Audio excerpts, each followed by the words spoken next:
Une grande manifestation ce soir contre l'antisémitisme partout en France et à Paris, à la République. Et puis se profilent les élections européennes. Quelle est la situation de la gauche, des partis de gauche face à ce scrutin du 26 mai? C'est ce qu'on va voir avec Monsieur Hamon ce matin, ancien ministre et qui est le patron du mouvement Génération.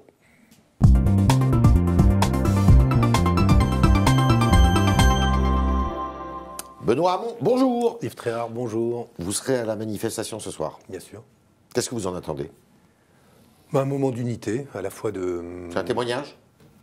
Je pense que c'est plus qu'un témoignage. Il faut dire que, en tout cas, ceux et celles qui sont attachés au principe de la République, à ses valeurs, mais à des valeurs vivantes, pas à des valeurs qu'on proclame pour finalement se désintéresser des conditions dans lesquelles des Français vivent l'antisémitisme au quotidien, que ce soit un moment d'unité nationale entre tous les républicains, qu'on se rappelle aux grands principes qui sont ceux de la Constitution et que ce jour, et puis tous les jours de l'année, on essaye de les faire vivre, le principe notamment de l'indivisibilité de la République et que tous les citoyens sont égaux, quelle que soit leur confession, leur origine, alors, leur tous les couleur. partis politiques ont été invités à venir, sauf le Rassemblement National. Vous regrettez que le Rassemblement National soit mis de côté?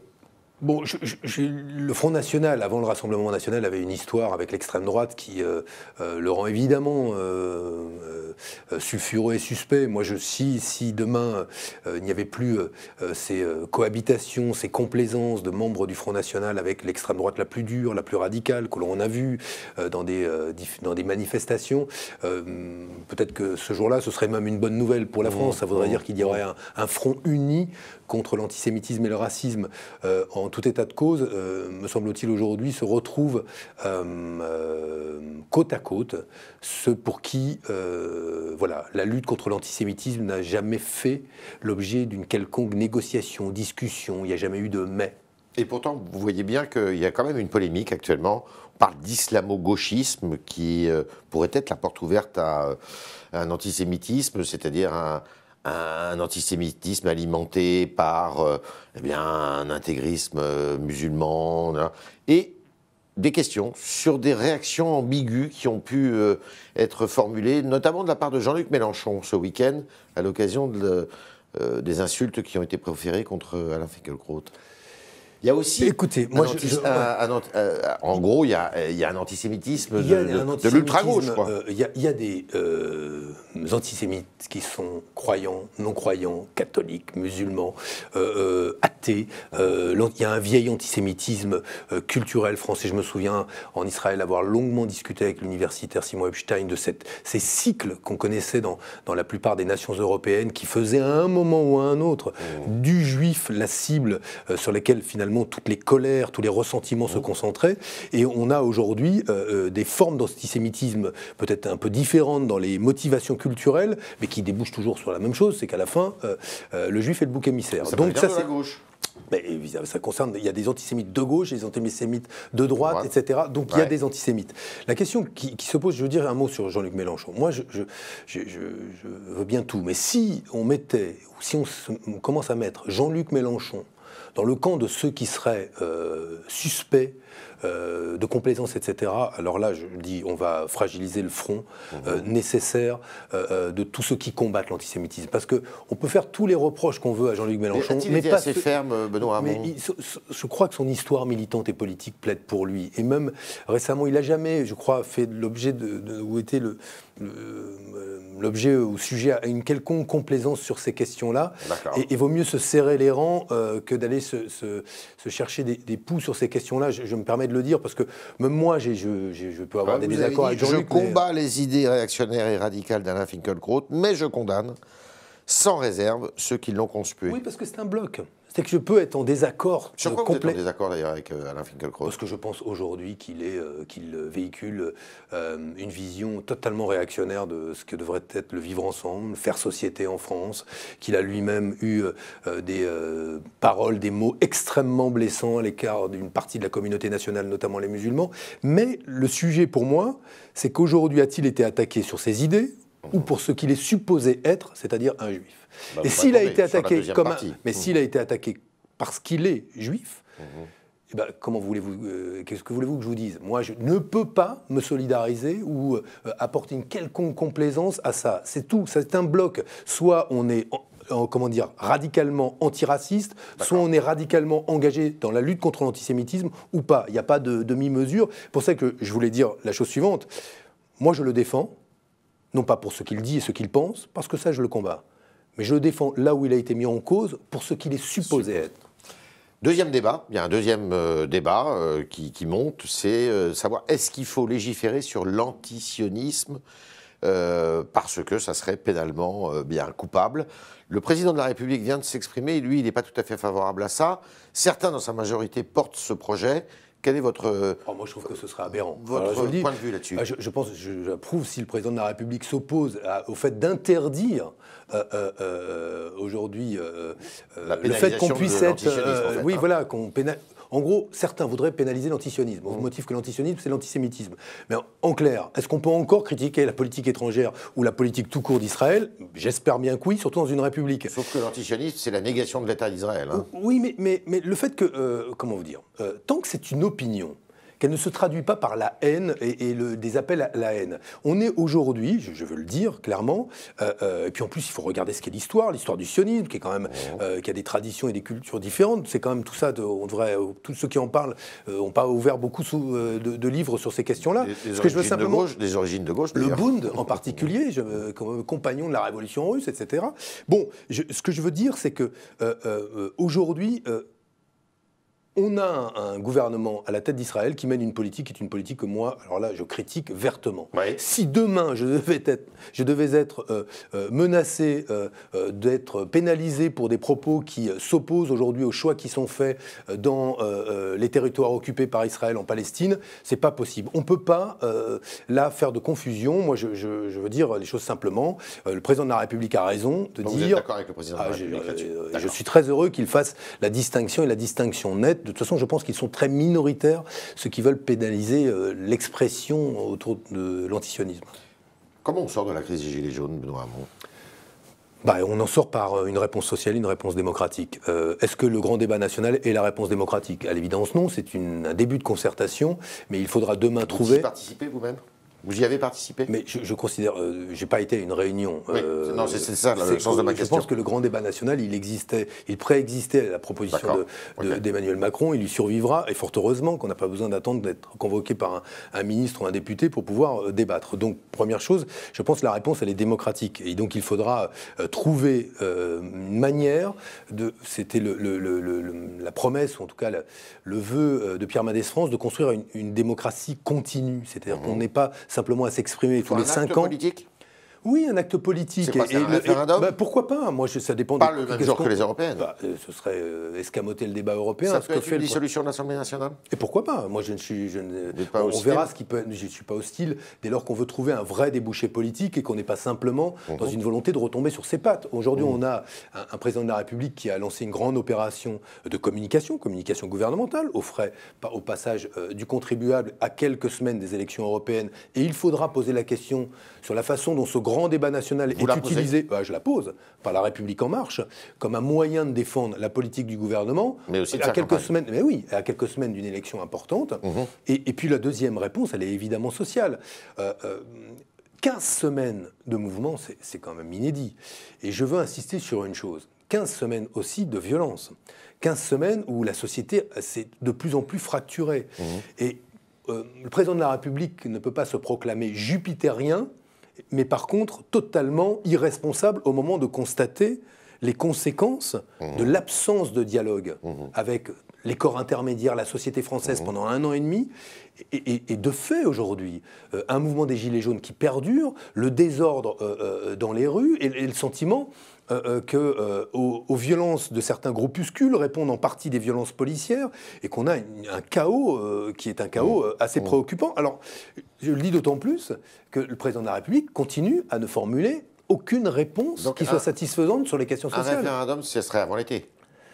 C'est à lui de voir, et c'est à lui de voir ce qu'il veut changer, la Constitution, ce que sont les règles pour les délais nécessaires pour modifier la Constitution. Vous êtes à la tête d'un mouvement, je l'ai dit tout à l'heure, Génération. Il y a les élections européennes, il y a plusieurs partis de gauche qui veulent concourir à cette élection. Vous n'arrivez pas à vous mettre d'accord tous ensemble pour faire une liste unique. Vous avez lancé quand même un appel avec une votation que vous souhaiteriez organiser.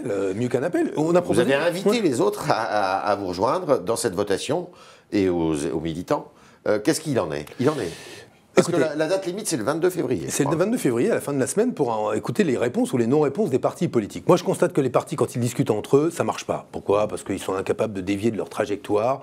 C'est tel le Titanic qui fonce sur l'iceberg, vous n'y arrivez pas, et ça y va tout droit. Donc, les partis, laissons-les de côté, essayons de voir comment les citoyens de gauche, écologistes, peuvent arbitrer ou pas des questions de projet politique sur la transition écologique, le New Deal vert, la manière dont on fait de l'harmonisation fiscale, toutes ces questions essentielles. Est-ce qu'on change les traités ou pas? Pour l'instant, des petites formations, Place Publique, Nouvelle Donne, le Parti Radical de Gauche, qui se sont dit intéressés par cela. Mais incontestablement aujourd'hui, il nous manque des acteurs qui sont des acteurs pour moi importants. Europe Écologie Les Verts, parce qu'ils étaient à mes côtés au moment de l'élection présidentielle. Le Parti Socialiste, s'il décide aujourd'hui de se réinscrire dans un combat plus large de la gauche et accepte le verdict des citoyens. Le problème du Parti Socialiste, c'est que j'en ai fait l'expérience moi-même, aux primaires citoyennes, le peuple choisit, mais le parti, lui, trahit le vœu du peuple. Donc c'est quand même un petit problème. C'est pour ça que la formule qu'on a proposée, en un mot, est très originale. Donc ça sera organisé début avril, c'est ça? Ce serait organisé, alors c'est ce que nous proposons, mais tout est modifiable. Mais l'idée, c'est un vote préférentiel. C'est très innovant démocratiquement. On vote où alors? Sur Internet? Internet, sinon parce que ici c'est très lourd à organiser, la logistique. Et Internet, il y aurait un vote physique, mais on a proposé un vote préférentiel. En clair, vous êtes un électeur de gauche ou écologiste, vous auriez 7-8 listes sous les yeux. Vous choisissez de mettre celle que vous mettez en 1, celle que vous mettez en 2, celle que vous mettez en 3. La première à 3 points, la seconde 2 points, la troisième 1 point. Il y a un deuxième tour? Non, il n'y a qu'un tour. Celui qui arrive en tête a la responsabilité de constituer la liste à due proportion du résultat des uns et des autres, mais ça a l'immense avantage de permettre de choisir sans éliminer. La leçon que je tire de la présidentielle et de la primaire, et la droite a pu en tirer la leçon, une leçon identique, c'est que la primaire, ça permet de choisir, mais ça fracture une famille politique. Ça la fracture profondément. Et la question est la suivante, c'est est-ce qu'on arrête d'appeler les citoyens à délibérer parce que les primaires fracturent? Eh bien, le vote préférentiel, il permet de leur proposer aux citoyens de choisir sans que ça fracture une famille politique. Le verdict, c'est quand pour vous? Écoutez, on va continuer à défendre ça. Il y a un sondage qui a été réalisé par l'IFOP qui montre que la gauche et les citoyens de gauche et écologistes sont massivement favorables à cela, et je rendrai public les résultats bientôt. Donc on va continuer à plaider pour ce qui est une solution un peu enthousiasmante, positive. Écoutez, on a désormais... Sinon, vous y allez tout seul? J'espère qu'on ne sera pas tout seul, mais il y aura de toute façon un bulletin de vote génération sur la table. De toute manière, quoi qu'il arrive. Et je Sauf si cette opération est couronnée de succès. C'est pour ça que je mets toute mon énergie aujourd'hui à essayer de réussir l'union de la gauche et des écologistes. Au passage, si nous réussissions, une gauche qui est aujourd'hui aux abonnés absents, dont on n'entend pas une seule proposition, elle serait en situation d'être devant La République En Marche et devant le Front National, ou le Rassemblement National, pardon, ce qui changerait radicalement la situation pour la deuxième partie du quinquennat, parce qu'elle placerait la gauche en capacité d'incarner l'alternative à Emmanuel Macron. C'est la gauche sans la France... la France Insoumise. La France Insoumise a choisi, je l'ai invitée à venir également, elle m'a répondu... Mais elle est fait cavalier seul. Elle m'a répondu comme de manière un peu pavlovienne, c'est ça les problèmes des appareils. Vous interrogez les électeurs de la France Insoumise, ils sont aussi favorables à la votation citoyenne, donc, mais les partis, c'est pavlovien. Benoît Hamon a dit quelque chose, les autres partis diront non, ça serait la gauche hors LFI. Oui, aujourd'hui... ça représente combien dans les sondages?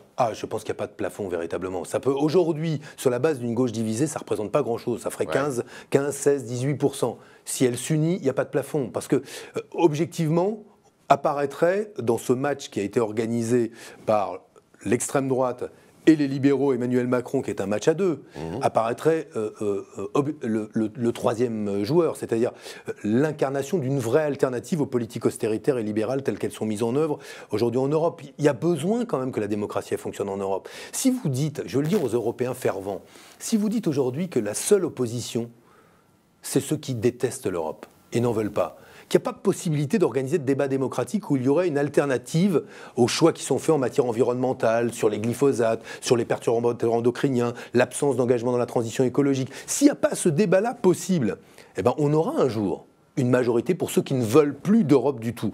Et c'est une responsabilité éminente et qui fracture là encore le pays que prend Emmanuel Macron quand il ne désigne que Marine Le Pen comme adversaire. Et c'est pour ça que je dis qu'aujourd'hui, comme demain, il faudra s'interroger sur sa responsabilité dans les fractures qui se creusent dans ce pays.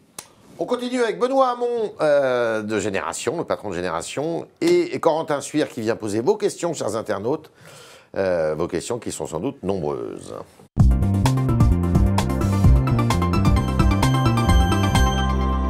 Corentin, bonjour. Bonjour Yves, bonjour Benoît Hamon. Bonjour Corentin. Alors on va commencer par une première question de Ghislaine qui vous demande où est-ce que vous en êtes avec le revenu universel. Vous avez 4 heures, merci. Non, mais c'est une belle idée. Je suis très heureux, par exemple, on ne le dit pas assez, mais que le président Obama vienne de se prononcer en faveur du revenu universel. On est nombreux à réfléchir à ce que doit être la protection sociale de demain si l'emploi venait à se raréfier. Ça ne veut pas dire qu'il n'y aura plus de travail du tout. Il y en aura évidemment du travail. La question c'est, est-ce que, d'abord, notre place dans la société ne dépend que du travail et de l'emploi qu'on occupe si ça n'est plus le cas, comment est-ce qu'on pense l'existence, le fait qu'on est nombreux quand même sur cette planète, et je pense que le revenu universel, c'est la prochaine étape de la protection sociale. On y viendra, et j'y mets la même... Vous savez, à ceux qui défendent... Vous n'avez pas abandonné l'idée? Non, mais à ceux qui défendaient la sécurité sociale avant-guerre, on disait c'est impossible. Et ils disaient ce sera inéluctable. Je pense que le revenu universel est inéluctable. Alors vous avez vivement critiqué la nomination de 3 hommes au Conseil constitutionnel. Cédric pense que votre remarque n'a pas de sens, car selon lui, quel que soit le poste, ce sont les compétences qui doivent être prises en compte. Qu'est-ce que vous lui répondez? Mais bien évidemment, mais elle a supposé qu'il y ait que des hommes qui aient les compétences, quoi. Ouais. Alors, il y a quand même 4 femmes au Conseil constitutionnel. C'était le fait qu'il n'y avait pas de femmes dans les 3 nominations. C'est 3 hommes qui nomment 3 hommes, ce qui donne quand même optiquement l'impression d'un monolithe. Alors, ça ne m'a pas échappé, mais est-ce qu'il n'y a pas de femmes compétentes ou parmi le personnel politique, puisque j'observe qu'il y a 2 responsables politiques qui sont nommés quand même, Alain Juppé et M. Mézard. C'est-à-dire que les juges sont des politiques. Bon, très bien, ils ont sans doute les compétences, mais je ne doute pas de cela, mais voilà, je pense que ce serait bien qu'on fasse un petit effort pour se creuser la tête dans les cabinets ministériels ou au sommet de l'État ou de nos institutions pour voir que, voilà, elles sont nombreuses, les femmes qui ont des compétences équivalentes aux hommes. Votre liste sera évidemment paritaire aux européennes. Évidemment, elle le sera et elle sera représentative aussi de la diversité des trajectoires sociales. Il n'y aura pas que des gens bien nés, comme on dit. D'accord. Alors Tardy souhaite aller plus loin que la seule interdiction du glyphosate en France, en l'interdisant à tous les pays qui importent dans l'Hexagone. Est-ce que c'est une bonne idée? En fait, il faut qu'ils sachent qu'on en a...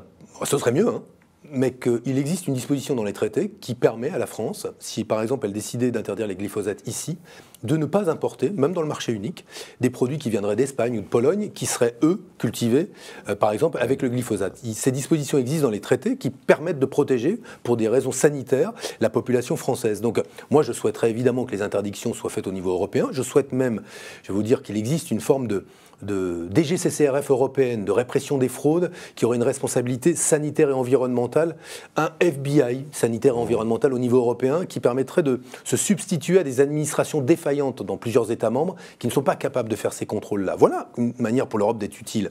Donc j'aimerais qu'il n'y ait plus de glyphosate du tout en Europe, mais même s'il n'y en restait en Europe et que la France décidait de les interdire, on a les dispositions dans les traités qui permettraient d'éviter que nos marchés soient inondés de produits bon marché, sans doute, mais empoisonnés. Sauf que la France va être en avance sur bien d'autres pays si elle respecte son pari des 3 ans. Oui, et elle peut, je le dis, si elle le respecte, ce qui ne peut pas dire aujourd'hui qu'il ne reste plus beaucoup d'écologie ou d'écologistes dans le gouvernement de M. Macron. C'est qu'on a vraiment une écologie de témoignage, je le regrette profondément d'ailleurs, mais on a plus vu des délais qui s'allongeaient, des interdictions qui étaient remises en cause que de la fermeté sur ces questions-là. Il n'est qu'à voir ce qui se passe sur le chlordécone en Caraïbes ou sur la Montagne d'Or en Guyane pour voir qu'on continue sur une logique productiviste au mépris de la biodiversité et des grands équilibres naturels. Alors que pensez-vous de cette réflexion de l'internaute Elad qui dit « Entre une Allemagne à bout de souffle, une Italie aux mains des populistes, une Espagne sans gouvernement et une Grande-Bretagne où les partis sont à la dérive, on n'est pas si mal lotis en France ». Oui, après 15 semaines de mouvement des Gilets jaunes sans réponse, je peux vous dire que dans ces pays-là, ils se disent on n'est pas si mal lotis en Allemagne, en Italie ou en Espagne quand ils nous regardent. Donc la question c'est, tout cela est-il satisfaisant? À l'évidence, non. Mais je pense que c'est la manière dont on fait de la politique et on fait vivre nos démocraties. Il y a quelque chose qui montre oui, qui a un défaut de fabrication là, majeur. Et interrogeons-nous sur nous-mêmes avant de regarder ce qui se passe ailleurs. Il y a une forme d'idée en France selon laquelle, finalement, est-ce qu'elle est fausse? Je vous pose la question. Le bulletin de vote ne donne guère de pouvoir. Par contre, le diplôme qu'on a obtenu dans telle ou telle école et l'argent on donne beaucoup plus. Si la République ne parvient pas à vaincre cette idée, cette conviction, cette certitude dans le peuple français, eh bien, on se dirige vers de grosses vagues et de grosses tempêtes. Sans dire, on est dans une République censitaire, en fait, alors.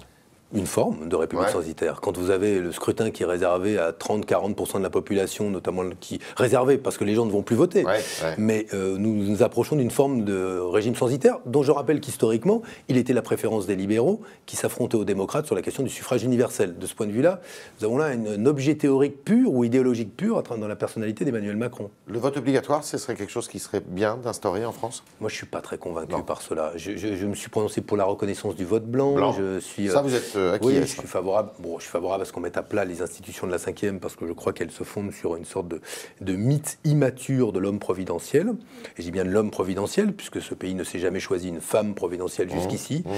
Que je ne crois pas que cette verticalité soit bonne et qu'en fait on attend toujours ce chef qui incarnerait seul le génie de la nation. Nous ne l'avons jamais trouvé, ou peut-être dans certains moments quand le général de Gaulle ou François Mitterrand ont pu incarner cela, mais depuis mais encore qu'un des moments particuliers. Je préfère l'intelligence collective, donc je pense qu'il faut remettre ça à plat. Dernière question. À un point très précis, concernant l'écriture inclusive, Dominique critique l'écriture inclusive. Elle trouve que ce charabia massacre notre langue française. Quelle est la position de votre parti? Bon, nous, notre mouvement est favorable à l'écriture inclusive. Je vois bien. Dans votre logo, d'ailleurs. Oui. Mais je vois bien. Moi aussi, je suis amoureux de la langue française. Et je lis très bien un texte qui n'a pas d'écriture, qui n'est pas écrit en écriture inclusive, comme je lis désormais de mieux en mieux aussi des textes avec écriture inclusive. Bon, écoutez, moi, je me réjouis qu'on ait ces discussions-là en France, en fait, et que ces débats-là, je ne les prends pas pour anodins.